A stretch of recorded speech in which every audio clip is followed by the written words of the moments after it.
Hello, boys and girls. We are ready for Chapter 11 of our book, The Monsters of Morley Manor. And the picture you are looking here is called Diamond Head, hence the words at the bottom. And this is in Hawaii. It's a national park in Hawaii. Just some different kinds of landscape that we don't normally see here in Indiana. So it is a volcanic, it says it's a volcanic tuff cone. I don't know what that is. I'll have to look it up. Okay, so our story. Chapter 11. Where is the land of the dead? Gaspar leaned close to Unc. Eyes blazing, he hissed, "What do you mean, batteries?"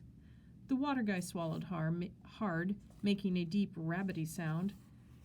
"I don't know the details, only what I overheard. Your ghosts have unusual energy. The Flinduvians plan to use that energy to power a weapon they have invented." Gaspar's long tongue flicked angrily between his big lizardy jaws. "That is the most immoral thing I have ever heard." I had to agree. Using the part of a person that lives on beyond death, especially using it for a weapon, sounded worse to me than murder. I wondered if it would use up the ghost and kill it. Was that even possible? And if it did kill it, what would happen to a ghost that was being used for its power? And if it didn't kill it, what would happen to a ghost that was being used for its power? With a sudden chill, I wondered if Grandpa Walker was a ghost now. Was everyone who died a ghost, or was it just people who had unfinished business? Did he have unfinished business? Suddenly, this thing with the Flinduvians seemed very personal. "How did you learn this?" asked the Wentar. "What is your connection with the Flinduvians?"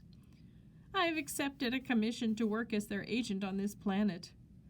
Chuck gasped in astonishment. "Does Mother know this?" "Of course not," whispered Unc, his voice filled with shame. "What else do you know of their plans?" asked the Wentar. His voice was stern and angry. Nothing, cried Unc. The Wentar didn't seem to believe this. He asked Unc several more questions, but none of them turned up any new information. Finally, the Wentar made a snort of disgust. "Flip him over." We did, which instantly broke the hypnotic spell. I expected Unc to leap to his feet and swim away, but he seemed really frightened of the Wentar now, too frightened to flee. "What are you going to do to me?" he asked, his throat bobbly, nervous. The Wentar smiled, the kind of smile I was glad he was directing at someone else. "I'm not going to do anything," he said softly. "I'll let your mother handle things from here on." Unc made a tiny squeak sound and looked as if he was about to fall down. "Take him home," said the Wentar, speaking to Chuck. "Make sure he doesn't have a chance to get any information to the Flinduvians." "I will be glad to," said Chuck, who had clearly gone from being upset with the way we were treating Unc to being furious with Unc himself. "Please give my mother your warmest regards and my thanks for her assistance and my regrets that she has such an unfortunate son as Unc Lala Aspa Ribba Tell her I'm sure the other 2,413,578 are much more to her credit." Unc groaned. "It will be my pleasure," said Chuck. He watched the two of them swim away. "Now what?" said Gaspar after they had vanished among the seaweed and the fishes. "We return to the Starry Door as quickly as possible," said the Wentar. "Are we going home?" I asked eagerly. "I'm not sure," said the Wentar. "Two things need to be done. We must take a warning back to Earth. We need to investigate what the Flinduvians are up to, hopefully by regaining Martin. Both tasks are vital." "It sounds as if we should split up," said Gaspar reluctantly. "A good idea," agreed Ludmilla. "We should not involve the children in this anyway." Part of me was offended, and another part of me was going, "Darn right, get us out of here." The Wentar shook his head. "Anthony and Sarah are already involved. Since the Flinduvians are aware of them, sending them back will not ensure their safety. In fact, it could endanger them. The primary reason to split up is to carry the warning back without delay." "I don't get it," said Sarah. Who would we take the warning to? The FBI? The president? Gaspar laughed. These matters are beyond those dreamed of in their thoughts, which are all too tied to the world that they see. It is unlikely they would believe us even if we could reach them. I don't know, I said. If the president got a look at you guys, he might have to believe almost anything was possible. It's good for men of power to have their assumptions shaken, said Ludmilla smugly. Even if your leaders did believe you, they would know what to do, said the Wentar. No need to get our warning to those. No, we need to get our warning to those most in peril. What do you mean? Asked Albert, who had been swimming around trying to catch a passing fish. I would think it would be obvious, said the Wentar. We need to warn the dead. Bob began to growl. Melisandre's snake slid around her head uneasily. How the heck are we supposed to do that? I asked nervously. Someone must make a trip to the Earth's land of the dead, said the Wentar. Land of the dead, whispered Sarah. That doesn't sound good. How do we get there? I asked. It's sure not on the map. The Wentar turned his huge purple eyes in my direction, and suddenly I wish I hadn't asked the question. What if the only way you could get to the land of the dead was by dying? And from the way Melisandre's snakes were twisting and writhing, I got a feeling that the same thought had crossed her mind. I don't even understand what that means, said Sarah. What is the land of the dead?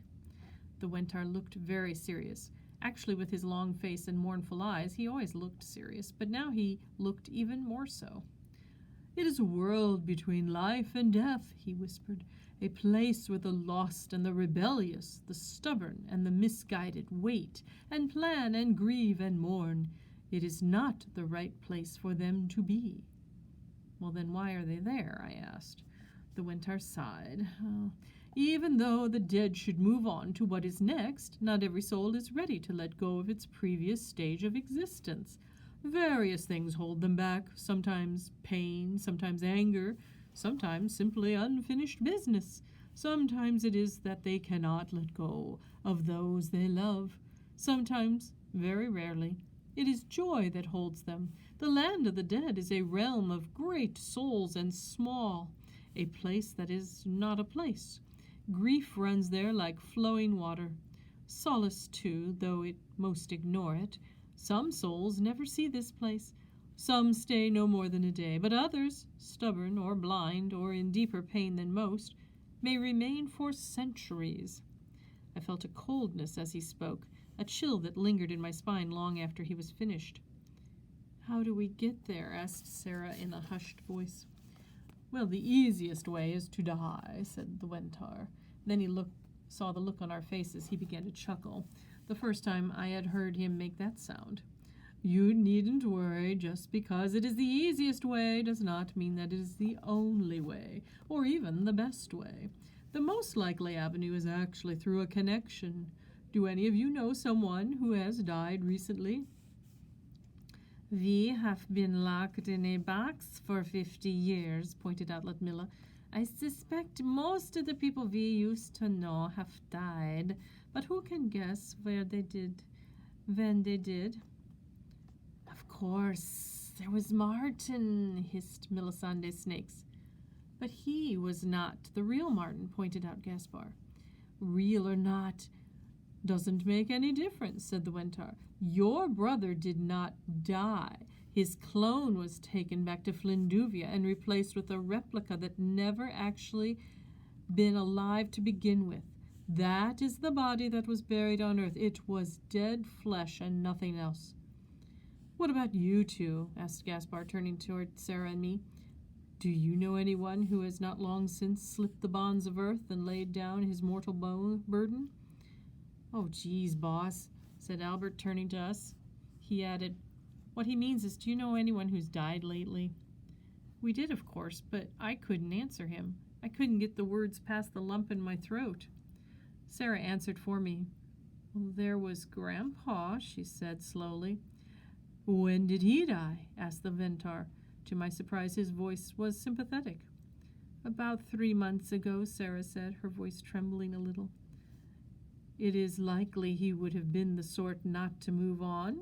Is it likely? Asked Gaspar. He was stubborn, I said, smiling a bit in spite of myself. I bet he's waiting for Grandma, added Sarah. He never liked to go anywhere without her. Then he may be our best ticket, said the Wentar. I didn't particularly like the idea of Grandpa Walker as a ticket to the land of the dead, but I liked the idea of his soul being used as... I liked the idea of his soul being used as a battery by some alien race even less. Are you children willing to do this? Asked the Wentar, turning his purple eyes to me and Sarah. I will not hide the fact that the journey will have its dangers, but the stakes are great for both the living and the dead part of your planet. Page turn. I looked at Sarah. Her eyes were wide and frightened, but I knew my little sister well enough to know that just because she was afraid didn't mean she was unwilling to do something. I raised a questioning eyebrow. She gave me just the slightest nod. The family Morliskevich weren't the only ones who had their rituals, their ways of making decisions. I turned to the Wentar. We'll do it. And that is the end of our chapter. Until next time, boys and girls.